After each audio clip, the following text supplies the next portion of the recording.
E aí pessoal, professor Felipe aqui na área para mais um vídeo sobre história, tarefas de história e inteligência artificial. E nesse vídeo de hoje nós vamos ver como o ChatGPT se vira fazendo aqui as lições de história dessa semana.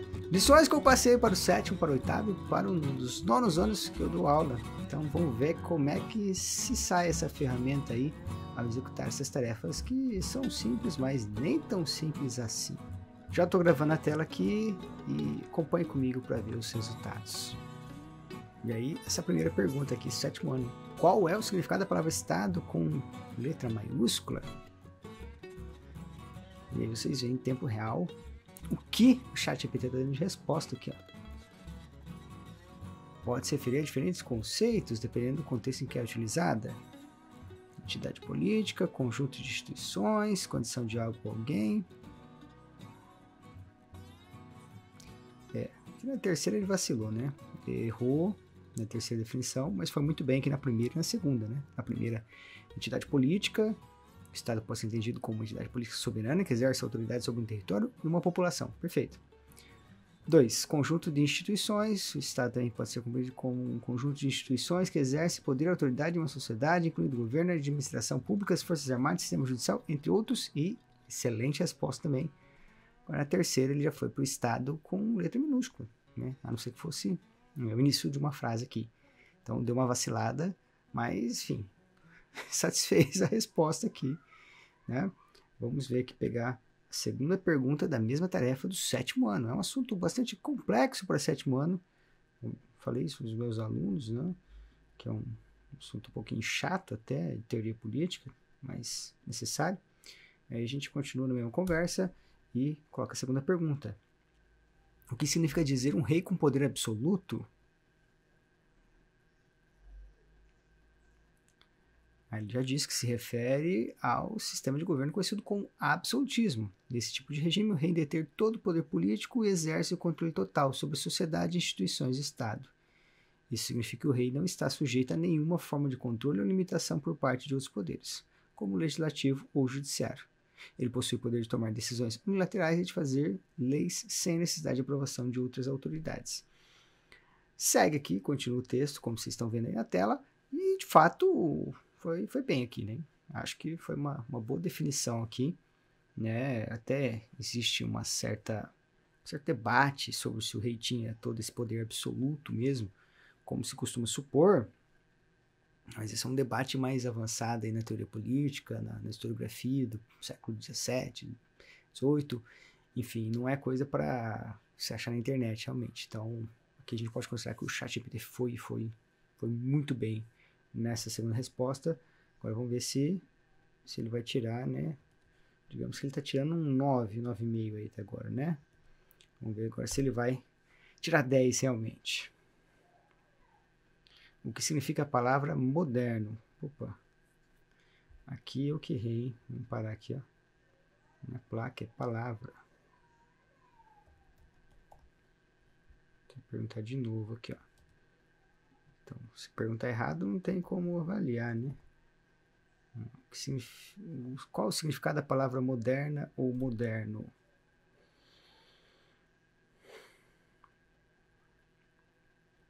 Algo que é contemporâneo, atual ou recente. O que de fato está correto, né? E aí ele cai na parte histórica, que é o que a gente queria realmente. É a parte na qual eu quis puxar a mesma pergunta que estava lá na apostila, né? Mas eu sabia que poderia dar essa confusão. Mesmo assim, ele trouxe a resposta correta aqui no final. Então, veja que mesmo sabendo utilizar a inteligência artificial, a gente tem que saber também ler, entender, saber como programá-la para ela trabalhar para a gente, né? Então, repare que ela fez um texto bacana, bem legalzinho, né? E trouxe rapidamente a resposta. A gente tem que saber filtrar os resultados também. Olha aqui o terceiro parágrafo interessante. A palavra moderna ou moderno também pode ser usada para se referir a uma época histórica específica que se iniciou na Europa do século XV e se estendeu até o século XVIII, conhecida como Idade Moderna. Nesse período ocorreram grandes transformações sociais, políticas e econômicas, como o Renascimento, a Reforma Protestante e a expansão marítima europeia. Vou dar 10 aqui pro ChatGPT, hein? Vou dar 10 porque eu gostei. Gostei. A bateria da minha câmera vai acabar. Então eu vou dar um pequeno corte aqui e já a gente volta. Estamos de volta aqui agora para fazer agora as lições do 8º ano e também do 9º. Então se liga aí que a gente vai ver que o assunto do 8º ano é, eu nem lembro mais, hein? Iluminismo e liberalismo. Vamos lá. O que significa a expressão mãos invisíveis do mercado? E aí o chat já vai trabalhando muito rapidamente, cara. Isso que é impressionante, assim, né? É muito rápido, cara. A expressão é uma metáfora utilizada para descrever a ideia de que a economia de um país funciona melhor quando deixada livre para operar sem interferência do governo. Ela foi popularizada pelo economista escocês Adam Smith em seu livro A Riqueza das Nações. Segundo essa ideia, o mercado funciona como se fosse guiado por mãos invisíveis que determinam os preços, a produção e a distribuição de bens e serviços de forma eficiente e equilibrada, sem necessidade de uma intervenção direta do Estado. É justamente a ideia do que o Adam Smith propõe, que os liberais defendem, né? Não que isso não possa ser questionado, pode, deve, inclusive, mas foi preciso, né? Então, nota 10 aqui para o ChatGPT, fez em 4 parágrafos, a gente poderia até pedir para resumir em um parágrafo, né? Mas note que eu tenho no final aqui, ó. Apesar de ser amplamente utilizada por defensores, a ideia das mãos invisíveis do mercado é criticada por alguns economistas que argumentam que a livre atuação no mercado pode levar a desigualdades sociais e crises econômicas. Então, traz até uma perspectiva crítica sobre aqui essa teoria das mãos invisíveis do mercado. Então, realmente, muito interessante o trabalho que ele fez aqui. Vamos seguindo aqui com as outras tarefas, as outras perguntas do 8º ano. Agora vamos continuar relacionado aqui. Ó. Quais eram as principais ideias de Adam Smith?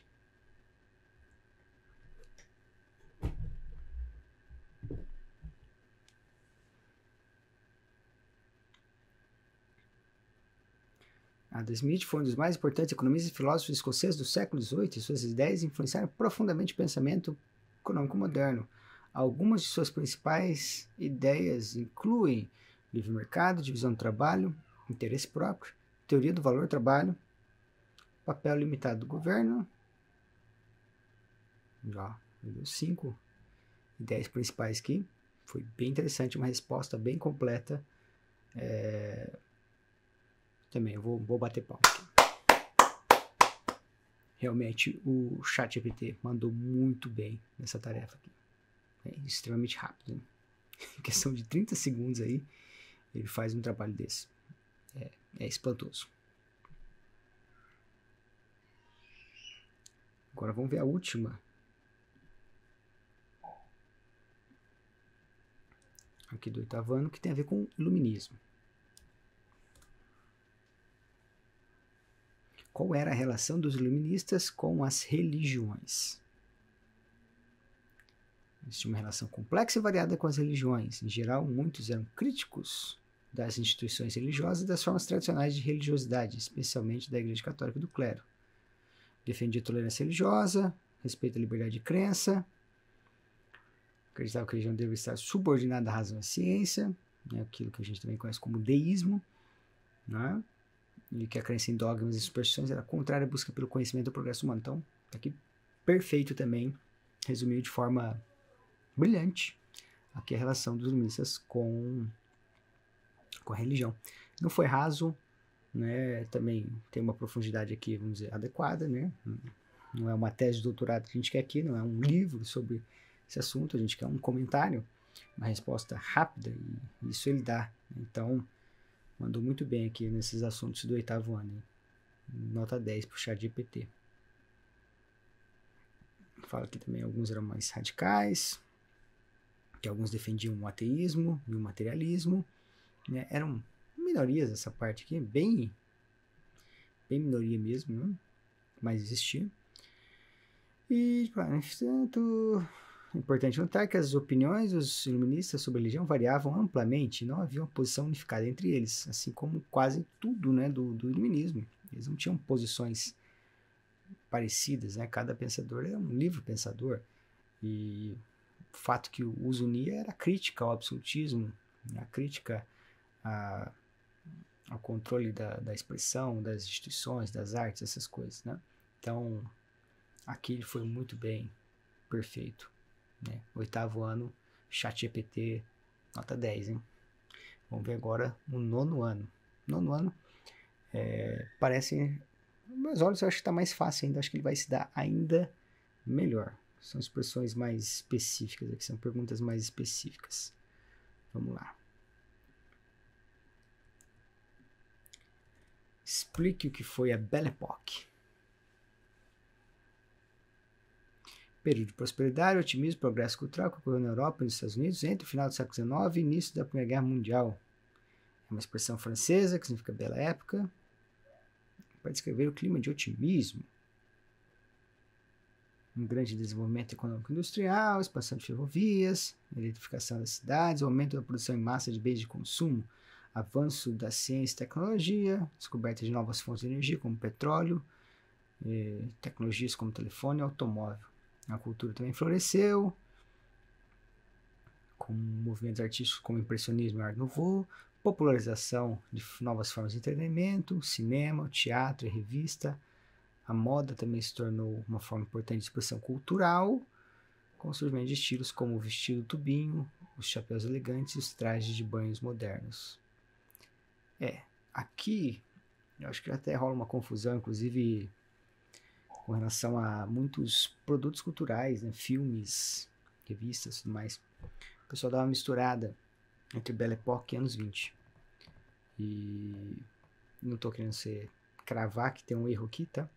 Mas esse do vestido tubinho eu tenho a impressão que é mais dos anos 20, tá? Impressão, não sou especialista nessa área de moda. Aliás, eu nem sei se eu sei identificar o que é um vestido tubinho. Então, tem essa questão aí também. Mas, enfim, mas é um erro comum que a gente encontra na internet, na cultura de massa, na novelas, filmes, enfim. É um erro comum, essa mistura entre anos 20 e Belle Époque, né? A rigor, são épocas separadas, embora as mesmas pessoas, praticamente, que viveram a Belle Époque, viveram os anos 20, né? Agora tem esse problema aqui, que não é um problema só do ChatGPT. Na verdade, ele só reproduz problemas que a internet está cheia, e a cultura em geral está cheia, né? Ele pega as coisas, lê, junta, aquela mistura e produz um texto de forma rápida e te entrega, né?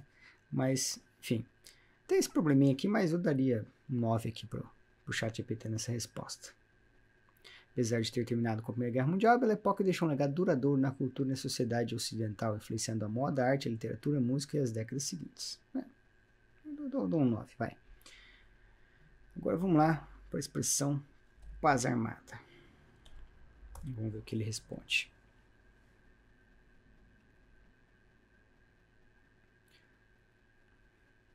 É muito rápido, assim.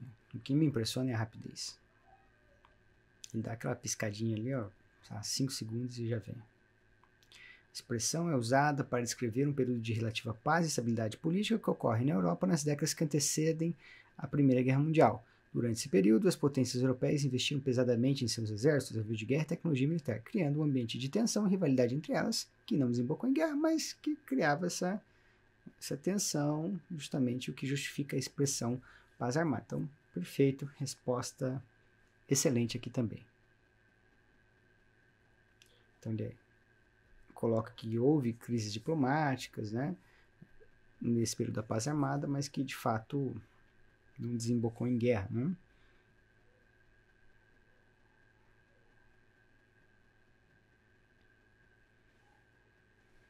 Foi bem completo, que eu acho. Vamos fazer o seguinte, né? Veio 3 parágrafos grandes, vamos pedir para resumir em um parágrafo. Resumir em um parágrafo. Vamos ver como é que ele se sai.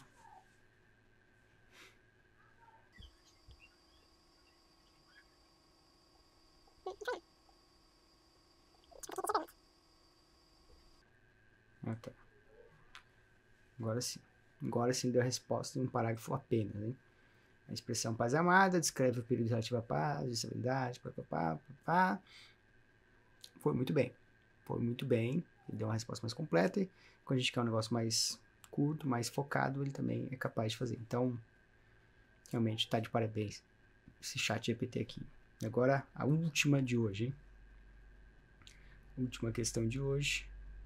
o que era o pan-eslavismo. Para ficar melhor que isso, só tá faltando a gente fazer oralmente, né? E já tá aí, ó. O pan-eslavismo foi um movimento político-cultural que surgiu no século XIX entre os eslavos, um grupo étnico que abrange várias nações da Europa Oriental. A ideia central em todos os eslavos uma única nação, um império com base em uma linguagem comum, tradições culturais e história compartilhada. Aqui já estaria bem respondido nessa metade de parágrafo. Né? Depois ele continua. Os defensores do pan-eslavismo viam a Rússia como centro natural desse império devido ao seu tamanho, poder e cultura eslava. A ideologia teve um papel importante na política europeia, particularmente na região dos Balcãs, no final do século XIX e início do século XX, e ajudou a moldar a eclosão da Primeira Guerra Mundial. Então, perfeito. Poderia ter parado ali na metade, realmente, que isso aqui já é um outro assunto que aprofunda aí dentro do pan-eslavismo, mas nem precisava, né? De fato, nem precisava.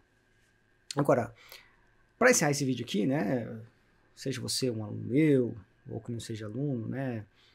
Está em idade escolar, está na faculdade, ou mesmo se você é professor ou pai de aluno e está acompanhando esse vídeo aqui e está preocupado com o potencial disso aqui para a educação, se isso vai ter um potencial destrutivo em relação à educação dos jovens, né? É lógico que eu não sou o dono da verdade, eu não acho que a gente possa chegar a um consenso já de cara, né? Uma ferramenta nova, que não nova exatamente, né? Já tinha outras coisas que faziam algo parecido, mas com essa velocidade, com esse impacto, uma entrega tão boa, uma ferramenta tão otimizada como tem sido o ChatGPT, realmente ele é impactante, tá?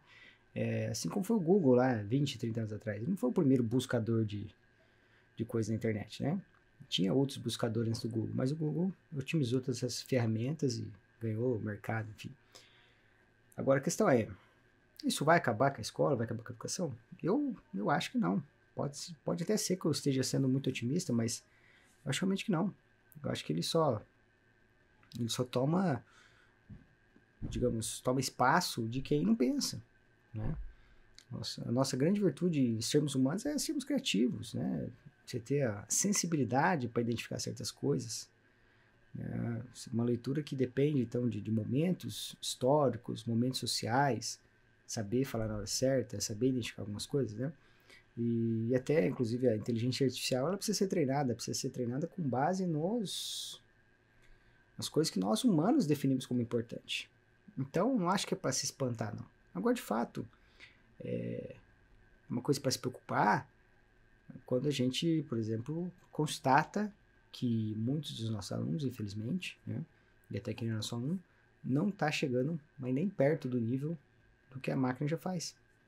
Isso é devastador, é assustador a gente pensar no futuro desse, porque são milhões de empregos que vão deixar de existir, são milhões de tarefas que vão deixar de ser necessárias no futuro próximo, muito próximo.